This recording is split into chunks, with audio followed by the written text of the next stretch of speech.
আসসালামু আলাইকুম। আপনারা সবাই কেমন আছেন? আশা করি ভালো আছেন। যেখানে আছেন সুস্থ আছেন। আলহামদুলিল্লাহ, আপনাদের দোয়ায় আল্লাহ তাআলার অশেষ রহমতে আমরা বাড়িতে সবাই ভালো আছি এবং সুস্থ আছি। তো সকাল সকাল বের হয়েছি, এখন বাজে প্রায় 10টার মতো। তো যাব একটু মায়ের বাড়িতে, ওখানে একটু কাজ আছে। তো ভাবলাম বিষয়টা আপনাদের সঙ্গে শেয়ার করি।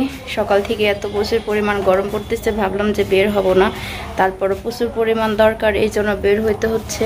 তো আমি একটু যাব নতুন হাটে। তো নতুন হাটে কিছুটা কেনাকাটার আছে, সেটা কিনে নিয়ে তারপরে আপনাদের সঙ্গে কি কিনছি সেটা শেয়ার করব। তো এই যে আপনাদের ভাইয়া বের হচ্ছে, আর গেছিলাম তো আসার পরে আর কি ননদের ওখানে গেছিলাম। ওখান থেকে আজকে নন্দায় আবার সেই খিচুড়ি আর যে গরু জবাই করছিল তার জন্য ফেপে, আপনারা চেনেন কিনা আমি জানি না, তো আমাদের ভাষায় হলো ফেপে বলে। তো সেটা হলো রান্না করে রেখে আসছি। তো এখন যাচ্ছি হলো খাওয়ার জন্য। আপনাদের ভাইয়ের জন্য বসেছিলাম, তো চলে আসছে, তো এই জন্য আর কি রওনা দিছি। আর আজকে অনেকটা মেঘ লাগেছে, এমনি হবে না, সেই বড় বড় পাত্তা, তো মেঘ লেগে গেছে এখন শেষ বেলায়। তানভীররা খাওয়া দাওয়া শেষ করে সবাই পড়তে চলে গেছে, আর এখন আপনার ভাই আর আমি হলো যাব আর কি যাচ্ছি। তো দেখেন কতটা মেঘে একেবারে ধোয়া ধোয়া হয়ে গেছে।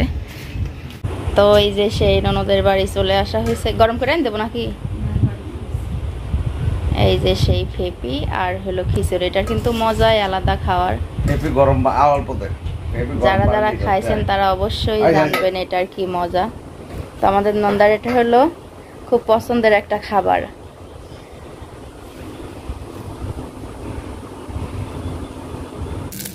তো এই যে এখানে মাংসের কিছু ঝোল ছিল, তো সেই ঝোল দিয়ে তো কালকে সন্ধ্যায় ছিটা রুটি বানাই খাইছে ছায়ামণি, আর আজকে এখনো অনেকটা রয়ে গেছে। আসলে ঝোলটা জ্বালাইতে জ্বালাইতে এমন অবস্থা হয়েছে, তো একেবারে কালো হয়ে গেছে। এই ঝোলটা কিন্তু অনেকটা টেস্ট হয়েছে। তো খুব ভালোভাবে গরম করে ফেলছি, চারপাশ দিয়ে কিন্তু একেবারে পোড়া পোড়া হয়ে গেছে, কিন্তু এটা সেভাবে পড়ে নাই। তো এই ঝোলটা দিয়ে অনেক টেস্ট। রুটি খাবা। সকালে রুটি আর ভাজি করছিলাম, তো এই যে এখনও ভাজিটাও কিছুটা আছে, তো এই ভাজি এখন আর খাওয়া যাবে না। তো রুটি আছে, সেই রুটি দিয়ে এই ঝোল দিয়ে আর কি খাওয়া হবে। তো রুটিটা তানভীরের কাছে দিয়ে আসছি, আর বলছি যে আমি এটা হলো গরম করে নিয়ে আসি। কারণ আপনারা জানেন যে আজকে হলো নতুন বউয়ের বাড়িতে, মানে আসিফদের বাড়িতে সবার খাওয়ার ছিল। তো পেঁপে আর খিচুড়ি খাওয়া হয়েছে, পেঁপে রাদা।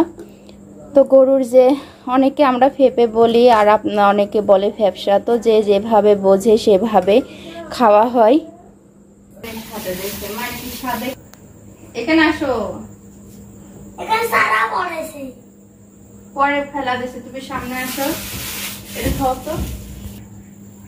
তো এই যে সন্ধ্যাবেলার খাবার, এখানে কিন্তু একটা পরোটাও ভাজা আছে, সকালবেলা ভাজছিলাম সেটা রয়েই গেছে। আর দুপুরে তোর ফুপুর ওখানে খাইতে গিয়ে আর কি এগুলো খাওয়া হয় নাই, আর দুপুরে রান্নাও করি নাই। তো এখন এটা একটু খাওয়াই ওকে, যেহেতু খিদা লাগছে। আর যেটা আবার রাতে আপনাদের ভাইয়ারে করে দেব, সেটা তো করেই দেব রাতের খাবার। তো আসলে গরুর মাংসের ঝোল দিয়ে কিন্তু রুটি খাইতে অনেক মজা। আর সকালবেলা বলছিলাম যে যেটা টুকিটাকি জিনিস কিনতে যাচ্ছি, গেছিলাম হইলো মার কাছে। তো ওখান থেকে নতুন হাট হয়ে তারপরে বাড়িতে আসছি। গেছিলাম হলো ছেলে মেয়েদের বক্স কিনতে, এই যে বক্স। কারণ এই বক্সের জন্য আজকে ছায়ামণি হলো টিফিন নিতে পারে নাই। তো আসিফের ক্ষীর খাওয়াতে সব টুকিটাকি বক্স ছিল, মানুষজন আসছিল, একে ওকে দিয়ে শেষ করে দিয়েছিলাম। আর আমার মনেও ছিল না যে ওটা একটা ছায়ামণির হলো টিফিন বক্স, তো দিয়ে দিয়েছিলাম। একটাও বক্স আছে, সেগুলো বড় টিফিন নেওয়ার মতো না, এই জন্য আজকে মেয়ে টিফিন নিতে পারি নাই। এই জন্য বক্স দুইটা কিনছি দুইজনের, যেহেতু একটা কিনলে সমস্যা। তো যদি ছায়ের জন্য কিনা নিয়ে, তাহলে ওর হলো মন খারাপ হবে, আর ও একটা নিয়েই মানে পারাপারি করবে, বায়না ধরবে যে আমার জন্য আনে নাই। আর যে নন স্টিকের কড়াই কিনছিলাম সেটার জন্য এই খুন্তি কিনা হয়েছিল না, মানে আমার মনে ছিল না, বাড়িতে আসার পরে মনে হয়েছে। তো এই যে নিয়ে আসছি। তো কালারটা আমার ততটা ভালো লাগে নাই, তো আমি যে কালারটা মানে মনে মনে চয়েস করছিলাম, তো সেটা আমি পাই নাই। এগুলো তো হলো দাগ ধরতে পারে, তাই না বাবু? হলুদের দাগ হয়ে যাবে কি? বুঝি নাই, তো রান্না করলে বুঝতে পারবো। দোকানদার বললো যে এটাই আসছে। তো আসলে নতুন হাতে যেটা পাওয়া যায় সেটাই নেওয়া লাগছে, যেহেতু আমি তো আর ঈশ্বরদী যাই না। ঈশ্বরদী বাজার গেলে কয়েকটা দোকান মিলে ঘুরলে হয়তো বা কেমন কি পাবো। আর যে দোকান থেকে নিছি সেটা আমাদের ভায়া হয়, ওই ভাইয়ের দোকান থেকে আর অন্য জায়গায় যাইতে পারি নাই, এই জন্য এটা নেওয়া। তো এই যে দেখেন রাগ হয়ে গেছে তানভীর আর এখন খাওয়াই না দিলে খাবে না, প্রচুর পরিমাণ গরম পড়তে। তো ভাও বাড়ছে, ভাও মানে কি বোঝেন, অহংকার বাড়ছে। তানভীর ভিডিওর মধ্যে আসবেন এই জন্য পিছন সাইড ঘুরে আসে। আপনারা তানভীরকে একটু বোঝাবেন, তাই না? বুঝলি বা শুধু খাবার করবো। তো ওই যে রুটি দিয়ে ঝোল অনেক মজা। এদিকে ফ্যান না দিয়ে পারলাম না, কারণ অনেকটা গরম পড়তেছে আজকে। তাড়াতাড়ি ঠান্ডা হয়ে যাবে। তো এই যে দেখেন এখানে কিন্তু তরকারিটা কেটে রাখছি, এটা হলো চাল কুমড়ি আর আলু, আর এখানে আছে বরবটি আর আলু দিয়ে কাঁকরোল দিয়ে আজকে মিক্সড করে ভাজি করব। তার জন্য এখানে পেঁয়াজ রসুন কেটে রাখছি। আর তাছাড়াও এখানে মাছ ভিজানো আছে। তো এই যে এখানে রুই মাছ আছে, রুই মাছ দিয়ে হলো চাল কুমড়িটা রান্না করব। আর যে টাকি মাছটা দেখতে পাচ্ছেন এখানে ভিজানো আছে, কেটে রেডি করে রাখছি। তো এটা হলো ভুনা করে দেব। আপনাদের ভাইয়া কিন্তু আবার টাকি মাছ ভুনা অনেক ভালোবাসে। তো এই যে চুলাটা অলরেডি অন করে দিছি। আজকে এত প্রচুর পরিমাণ গরম পড়তেছে সেটা বলার মতো না। তো সব কিছু কুটে ধুয়ে রেডি করে এখন রান্না করতে আসছি। তো প্রথমে হলো ভাজিটা করে নেব। ভাজিটার আজকে আলুটা আমি অসলা দিয়ে দিছি। তো অসলা আলু ভাজি কিন্তু অনেক মজা লাগে, আমার থেকে ভালো লাগে। এই জন্য আরও আজকে একটু মিশালি ভাজি 2-3 রকমের জিনিস দিয়ে ভাজি করব।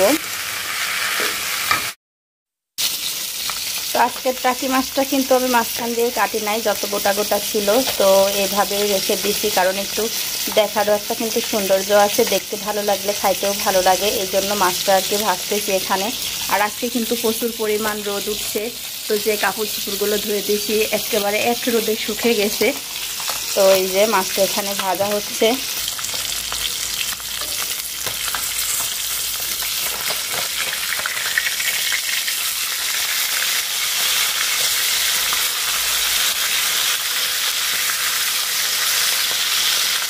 তো আমার কড়াইটা কিন্তু অনেক সুন্দর হলো, তেল কড়াই, মাছটা ভাজা উল্টানো সেই সুবিধা হয়, ভালো হয়, এই জন্য দেখতেই পাচ্ছেন।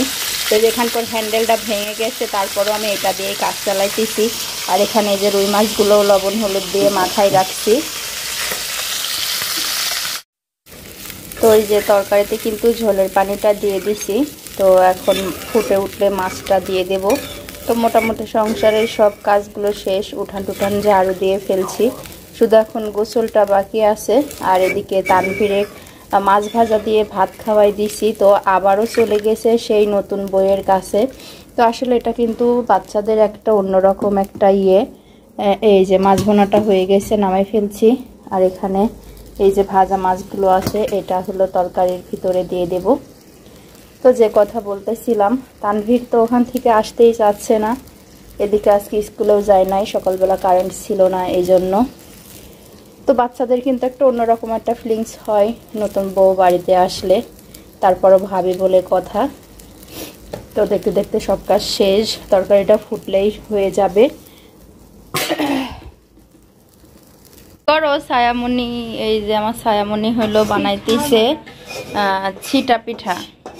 ভাতের আগ লাগে, এই যে ঢাকনা দিয়ে ঢাকা লাগে, একটু ঢেকতে হয়, এই ঢাকনা দিয়েই ঢাকো, হয়ে যাবি না। তো দেখেন মাশাআল্লাহ আমার মেয়ে কিন্তু অনেক সুন্দর করে যেখানে ছিটা রুটি আর কি, ছিটা রুটি বানাই ফেলছে। তো এই যে দেখেন পাতলা হয়েছে। তো কালকে যে বিয়ে বাড়ির মাংসের ঝোল দিয়ে কিন্তু ছিটা রুটি খাইতে অনেক মজা। তো এই যে দেখেন এভাবে বানাইতে হয়, অনেক ধৈর্যের ব্যাপার, আমি এগুলো পারি না। তানভীর শব্দ করো না। তো এই যে দেখেন ছিটা রুটি হয়ে যাচ্ছে। তো আসলে এসব কিন্তু আমার মেয়ে হলো ইউটিউব থেকে দেখে শিখছো না বাবু? তো ওই যে দেখেন বানাইতেছে, আমি পারি না এগুলা। তো দুইটা তুলে ফেলছে, ঝোলটাও গরমে বসাই দাও, দেবো পরে একবার সব বানাতে, ওইটিও বানাতে রুটি হয়ে যাবে না সারা, আস্তে আস্তে থাক, সরপোষটা হেঁটাই দিই। তো ভালোই হচ্ছে গন্ধ, কিন্তু গন্ধটাও সেই সুন্দর বের হয়েছে। এই ঢাকনা দিয়েই ঢাকো, এই লাও, এটি দিয়েই ঢাকো, এটি গরম হয়ে যাবে না, এটি ধরি নামায়। এই যে দেখেন এইভাবে গোলাটা করতে হয়। তো আমার মেয়ে তেলের পিঠাও ভালো বানাইতে পারে, আবার এইগুলোও বানাইতেছে। বুদ্ধি কি দেখি আলুটা, এই দেখো আলু, যে কড়াইতে যে একটু তেল দিতে হয়, তো ওই যে আলুটা কি এত বড় করেই কাটতে হয়, এটা তো আর খাওয়া যাবে না। তো দেখেন এইভাবে আলুটা কেটে নিছে। তো আলুটার মাথায় তেল দিয়ে তারপরে হলো কড়াইতে এইভাবে একটু ঘষে দেয়। বেশি হয়ে যাচ্ছে না বাবু, গন্ধ বেড়াই দেখো, পুড়ে যাচ্ছে মনে হয়।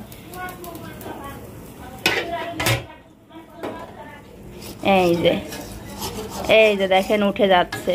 আর আমার কড়াইটাও কিন্তু অনেক সুন্দর, 4 ভাগ করে দাও, বাস। এই যে মাশাআল্লাহ অনেক সুন্দর হয়ে গেছে। তো আপনারা সবাই দোয়া করবেন আমার মেয়ে যেন ভালোভাবে কাজকর্মগুলো শিখতে পারে। আসলে মেয়ে মানুষের কিন্তু কোনো কিছু শিখাই দিতে হয় না, তো দেখেই শিখা যায়। তো মেয়েও এটাই চেষ্টা করে, আমি এই জন্য নিষেধ করি নাই। এই যে দেখেন আলুটা দিয়ে কড়াইটাতে তেলটা ঘষে দিলে ভালো হয়, একটু তেল দেও না হলে।